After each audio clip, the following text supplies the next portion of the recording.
ଗୁପ୍ତ କଥା, ପ୍ରେରଣାତ୍ମକ ଚିନ୍ତାଧାରା ଭବିଷ୍ୟତ ପାଇଁ ନିହାତି ମନେ ରଖିବା ଦରକାର। ଆପଣଙ୍କର କେତେ ରୋଜଗାର ଏବଂ ଆପଣଙ୍କ ପାଖରେ କେତେ ଧନ ଅଛି? ଆପଣଙ୍କର ବ୍ୟକ୍ତିଗତ କଥା କାହାକୁ କୁହନ୍ତୁ ନାହିଁ। ଆପଣଙ୍କ ଆଗକୁ ଭାବୁଥିବା କଥା କାହାକୁ କୁହନ୍ତୁ ନାହିଁ।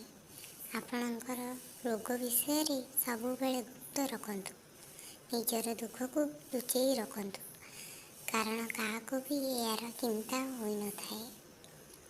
ସଂସାରରେ କାହା ଉପରେ ନିର୍ଭର ହୁଅନ୍ତୁ ନାହିଁ। ସମାଜରେ ବେଶୀ ସରଳ ହୁଅନ୍ତୁ ନାହିଁ। ଏସବୁ କଥାକୁ ଯଦି ସମାଜରେ ଆମେ ଗୁପ୍ତ ନ ରଖିବା, ପରବର୍ତ୍ତୀ ସମୟରେ ସମାନ ସଂଗ୍ରାମ ମଜାକର ପାତ୍ର ହୋଇଯିବା।